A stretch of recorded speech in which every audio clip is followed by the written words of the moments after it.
গণমাধ্যমের মারফতে জেনেছি যে এখানে 130-এর মতো লাশ আপনার গণকবর দেওয়া হয়েছে।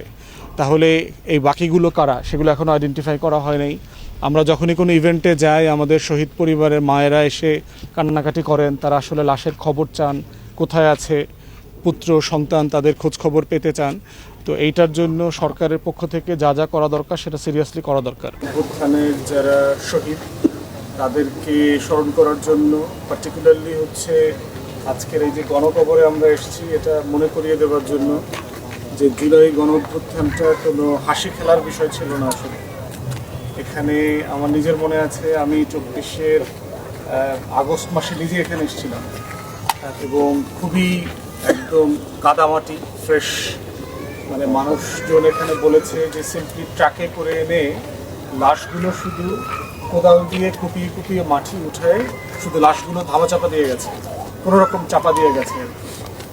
তো এইটা আমাদের একটা স্বাধীন রাষ্ট্রে এটা কত বড় দুঃখজনক একটা ঘটনা যে নিজের দেশের মানুষ, 71-এর যুদ্ধে তো আমরা বিদেশিদের কথা বলি, বাহিনীগুলো যে নিজ দেশের নাগরিকদেরকে যারা নিরস্ত্র ছিল প্রতিবাদ করেছে একটা অন্যায্য কাজের ব্যাপারে, সেখানে তাদেরকে পাখির মতো গুলি করে হত্যা করেছে, যাদের ডিএনএ স্যাম্পলিং পর্যন্ত রাখে নাই।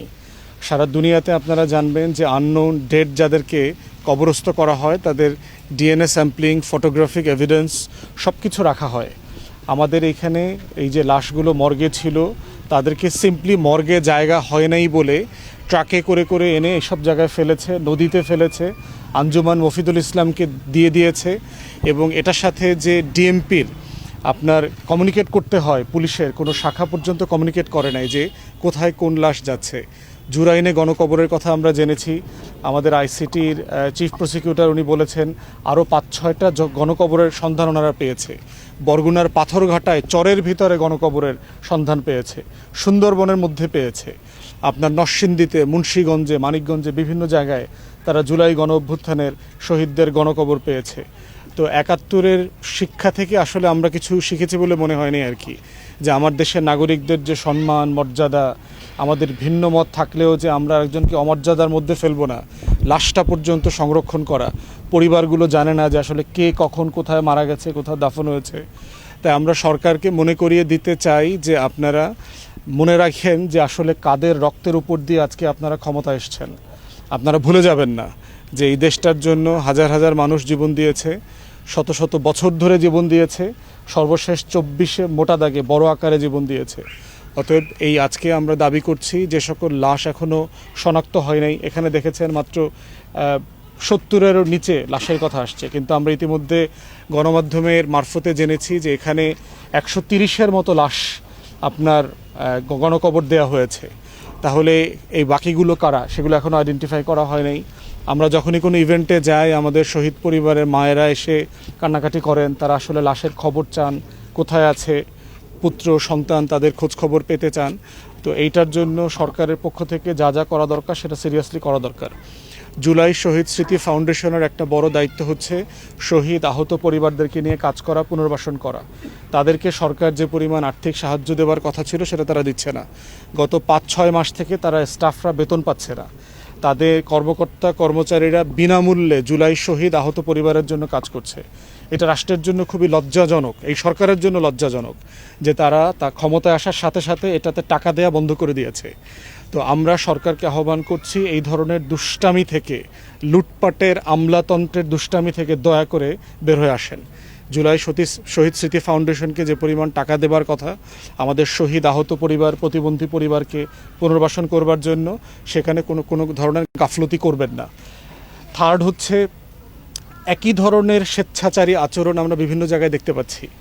আমরা আমাদের সহযোদ্ধা এনসিপির নেতাকর্মীরা পদযাত্রায় যাওয়ার পরে হবিগঞ্জে যেরকম আক্রমণ করা হয়েছে, একটা তরুণ ছেলে কলেজ শিক্ষার্থী আলিফের চোখ নষ্ট করে ফেলা হয়েছে আহত করে। তাহলে এক্স্যাক্টলি কি আপনারা জুলাইয়ের মতো করে আবার সন্ত্রাসী সংগঠন হয়ে উঠছেন? আপনারা দলের ব্যানার পরে, দলের গেঞ্জি পরে, লাইভ করে আপনারা রীতিমতো মানে খুন খারাপিতে লিপ্ত হচ্ছেন। এটা তো আমরা জুলাইতে দেখেছি, 24-এ দেখেছি, 17 বছরের ফ্যাসিবাদের আমলে দেখেছি। তাই আমরা সরকারকে মনে করিয়ে দিতে চাই যে এই ধরনের দুষ্টামি, সন্ত্রাসী রাজনৈতিক সন্ত্রাস আওয়ামী লীগকে ক্ষমতায় রাখতে পারে নাই। অতএব সেইটা মাথায় রেখে আপনারা আপনাদের নেতাকর্মীকে নিয়ন্ত্রণ করেন। না হলে যেটা হবে, জনগণের ক্ষোভ জমতে জমতে, এই অন্যায়গুলো আপনাদের এই আমলের খতিয়ান জমতে জমতে একটা দৈত্যের পাহাড় হবে। সেই পাহাড়টা একসময় ফ্যাসিবাদ নামে মানুষ ডাকবে এবং সেই পাহাড়টাকে সরানোর জন্য আবার লড়াই করবে। সেই পর্যন্ত যেন আপনাদের যেতে না হয়, আমাদের কাউকে যেতে না হয়। আমরা চাই আপনারা সুশাসনের মধ্য দিয়ে আপনারা এই কাজগুলো করবেন। আমরা দাবি করছি এনসিপির নেতাকর্মীদের উপরে যারা যেখানে আহত করেছেন, সিলেটে হোক, কানাইঘাটে, শ্রীমঙ্গলে, তারপরে হবিগঞ্জে সহ যত জায়গাতে এই রাজনৈতিক সন্ত্রাস হচ্ছে, শাহবাগে থানায় ঢুকে লোকজনকে মারা, সিটি কলেজে সন্ত্রাস করা, চিটাগংয়ের প্রত্যেক জায়গায় এই রাজনৈতিক সন্ত্রাস বন্ধ করতে হবে। আমরা গণতান্ত্রিক রাজনীতি চাই, সবাই সবার সমালোচনা করব, রাজনৈতিক যে সহনশীলতা দরকার সেটাকে মান্য করে। তো আজকে জুলাই শহীদদের এই কবরস্থানে এসে আমরা জাতিকে আবার স্মরণ করিয়ে দিতে চাই যে অনেক বড় ত্যাগের মধ্য দিয়ে এই দেশ আমরা পেয়েছি।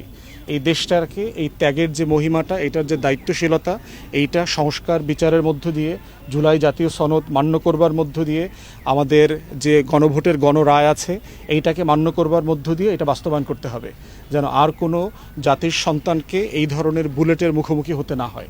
সবাইকে ধন্যবাদ।